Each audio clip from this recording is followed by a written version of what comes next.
tell yourself. It's very weird. T3. T2, right? And we're back. The boy crush is here. I'm sorry, but he is. Eric, man, what's going on, buddy? Just another day in paradise. Thank you so much for having me on the show. I'm real excited to get cracking. Yeah, so from Engagement, the Xbox Series X, Microsoft's their new flagship console that is replacing the Xbox One X, has just went up for pre-order for $499. For that, you'll get the console, a controller, and an HDMI cable. It's designed for 4K gaming, which is really huge right now, and on paper, it does have the strongest spec sheet of any console. Now, the PS5 and PS5 Digital also went up for pre-order this week at $499 and $399 respectively. So both companies released trailers to upcoming games and exclusives, and people aren't really surprised that some titles will cost $70. So, gamers, let's put a spotlight on the specs. All right. Now, first off, I just want to, just for the record, we did discuss that Eric is a PlayStation nation, and I am on the superior console, the Xbox. But it was my only claim. I'm not really one of those guys. I'm not a DC guy where if you love DC, you hate Marvel guy, or Marvel, you gotta hate. I'm not an Xbox, you gotta hate one or the other. I'm not, because one of my favorite games that I love, that I feel like a movie franchise should have been made, and it should have gotten all the awards and should be the most beloved game of all time, is a PlayStation game called Heavenly Sword. That's one of my favorite games. And I love that game. It's only on PlayStation. So I respect the PlayStation nation. You know, my sentiment exactly, because, I've been on PlayStation for most of my life. I did have an Xbox 360 for a while, and I loved it. And at the core, if a video game gets friends or people together on the couch and playing together and having a good time, you can't beat that. Yeah, and now that they're crossing over the platforms depending on certain games, I think it's pretty cool. I will admit something a little petty, like when I'm playing a little Call of Duty, and me and my friend Sean, we see that our opponents that are coming up a PlayStation, we get a little riled up. We're like, let's kick some ass. But when we lose, it's like, oh my God, we rage quit. I'm uninstalling this game. I'm getting the fuck. It's friendly competition, but it's fun though. But did you have a chance to check out the lineup that link with the differences of the PlayStation and the Xbox? Was it Xbox Series X, right? Yeah, the Xbox Series X and the PS5. Yeah, the specs, and it's kind of crazy because they are neck and neck. While the Xbox Series X is marginally better specs-wise, it isn't by much, and I think the console war will go on because of how neck and neck and how neither one of them are completely blowing the other out of the water. Right. It's like I feel like the only claim to fame on it, because like you said, like if I can run down real quick. So let me look. I'm looking this way for a second. The price wise, $500-$400 pretty much, depending on the version that you get on both sides. Release date around the same time. The only differences are like key exclusives. So on the PlayStation side, you got Spider-Man Miles Morales. You got Horizon 2, Forbidden West, Gran Turismo 7. For Xbox, Halo Infinite. Let's see, Senua Saga, Hellblade 2, Forza Motorsport 8, State of Decay 3, things like that. I mean, none of these games that I've played, I'm a shooting gamer guy for now, but I probably will check out Spider-Man on PlayStation. But everything else, you're right, pretty much the same. Backwards compatibility, CPU, 8 core, 3.5, 8, and for PlayStation, 8.3.8 and core 3.8 for Xbox Series X. I mean, am I gonna be gaming with you and going, but you only got 3.5 and I got 3. I don't even know what it does. I don't even know what that difference does. Is it speed? Well, and funny enough, you got CPU and you have GPU, and as far as gaming goes, you really want to focus on the GPU for graphics and for what that's going to look like. And looking at these two, I mean, Xbox does have about 2 points on their teraflop over it. Yeah. But again, we go back to those exclusives, and I mean, you know, you can have the best graphics in the world, but if the game isn't fun, if the story isn't interesting or immersive, you can have the most beautiful game that you don't even want to play. Right. Now they do have their core fans, like the Halo guys. I mean, I've never played a Halo game, but I know plenty of Halo loyalists and whatnot. So, and I know that on the PlayStation side, I don't know if any of these are like Horizon or Gran Turismo, are those like those exclusive games, or those like, you know, much about those core, like those fans like go crazy for. So not so much Gran Turismo, because I had the friends that loved the racing games. I didn't quite like them, but I do believe that the racing games on either console is such a great way to gauge exactly what the graphic capabilities are, because speed with the, you know, the detail in the dirt and the road and the asphalt and stuff, both of them are looking very clean and very slick. But actually, I will give a slight edge to the PS5 with this because of their controller's haptic feedback. It's basically like resistance triggers. So say you're driving through mud, you're getting more resistance on your triggers, and it's going to make that gameplay that much more immersive.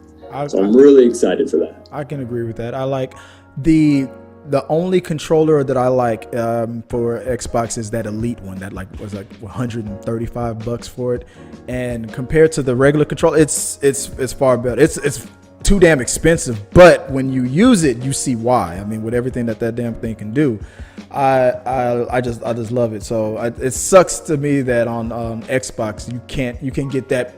It is probably up to the same standards as the basic controller that comes with the PlayStation, but you got to spend like an arm and a leg to get that feel and that experience. So but at the same time, I'm gonna do it because I love that freaking controller. And I do know. Let's see here. Where is it?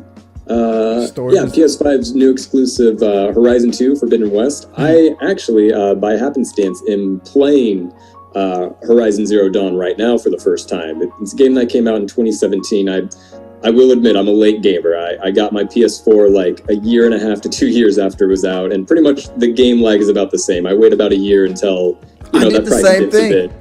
I did the same thing with my PS4. Yeah, if you get a doo-doo game, it's okay. You didn't spend an arm and a leg. Exactly. But Horizon Zero Dawn is an absolutely gorgeous game. That's one thing I will say. My first impression was I did not know you could make a post-apocalypse game so beautiful and gorgeous, like the pinks and the purples and the colors they choose. It's got me real excited to see that color pop all the more with the sequel. Oh, wow.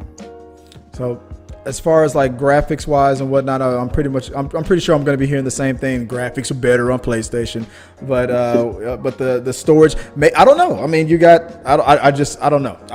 To me, I feel like only like this, like the very hardcore and the specific gamers, or people who know how to build an Xbox from scratch. Those guys, like my friend Sean, only they can see the difference. Oh, I need this. I'm not going to get the Xbox Series X unless I get this 4K TV that's so many frame rate or whatnot. I'm like, dude, I can't see. I know what you're talking about, but I'm like, if the thing animates on the screen, I'm good. I don't see every bead of sweat on the back of my guy's character. I don't see every bullet leaving the gun. I don't see it. I guess I'm just getting old. I don't know, but I don't know. I think it's totally okay. I think graphics are, for me personally, I think it's a personal taste thing. They are an afterthought for me because, you know, I still get the same amount of joy of revisiting Super Mario all the time. Yeah. You know, I mean, it's really about the game and how it plays and how you feel playing it, in my opinion. And there's definitely some people where that's going to be a high priority. And if it is, I don't need to say it because you're probably already playing on a 4K, but it really is going to pop on a 4K. Exactly. But I think the other one last bit of difference was the virtual reality capability. I saw that on PlayStation, that PlayStation's really going into that VR thing. I didn't see anything like that on the Xbox side of it, so that's going to be interesting. The virtual reality. Are you interested in that at all? Playing a virtual reality game on PlayStation 5? You know what? I was actually lucky, not for PS5. That's all going to be new. But my old roommate had the VR for PS4, and it was incredible. It was absolutely. It feels like it's going to be the next frontier of video gaming and entertainment experiences. Because as soon as that happened, and some of the clips were going, and you're looking around in real time and space, I could see this becoming kind of a cinematic movie movement as well. Yeah. So I think it's smart of them to keep investing in this new technology because it still is clunky. I will admit I got motion sick pretty fast into it, but I think as soon as they crack some of those nuts, it's going to be absolutely incredible and absolutely the next chapter of gaming. Right. Yeah. Well, either way, so you guys enjoy your VR. We still have a whole terabyte in storage, and you guys just have 825 gigabytes. So there. I mean, you might have VR virtual reality, but we can upload 2 or 3 more games. And it is absolutely true, and it is crazy to me that we're up into where a terabyte is now the standard. Yeah. I mean, I think back to the PlayStation 2 that I had, and an 8 megabyte memory card was all the rage. You're like, what? Do you know how many games I can get in this 8 megabyte card? It's like bragging about a floppy disk. It's a floppy disk. Microsoft has changed everything. I think we're back. It's almost the equivalent of when the Macintosh or Windows 95 and whatnot and the internet came out. I think when the mouse was first invented. I think it's almost the equivalent of that. I think that's what these two consoles are going to do. But I don't know. That's what we think, guys. Let us know what you guys think. If you're a hardcore gamer, if you guys know a lot about a lot of these things, then put in the box below.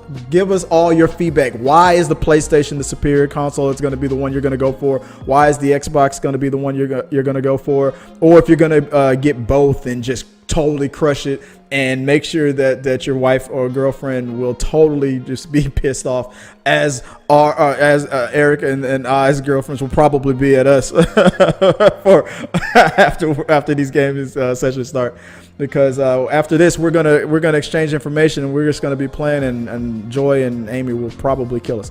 But let us know what you guys think, and we'll talk about it on We Got Your Mail. You look like you want something else you want to add? I was just going to say, we don't have to call it gaming. It doesn't have to be recreational. We can just call it research and development for the show. And, it's professional at that point. Brilliant.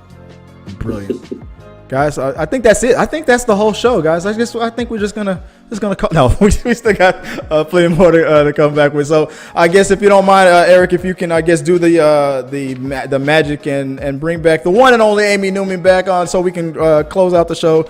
Because our contract says that I have to let her, close the show. I mean, I'm obligated. It's only fair. This is my first time bringing her back, so let's see if it works.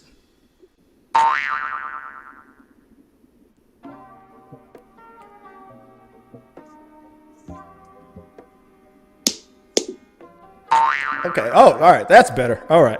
Wait, was my dad here? If you like what you saw, make sure to subscribe to the channel and please drop a like on this video. It really does help us.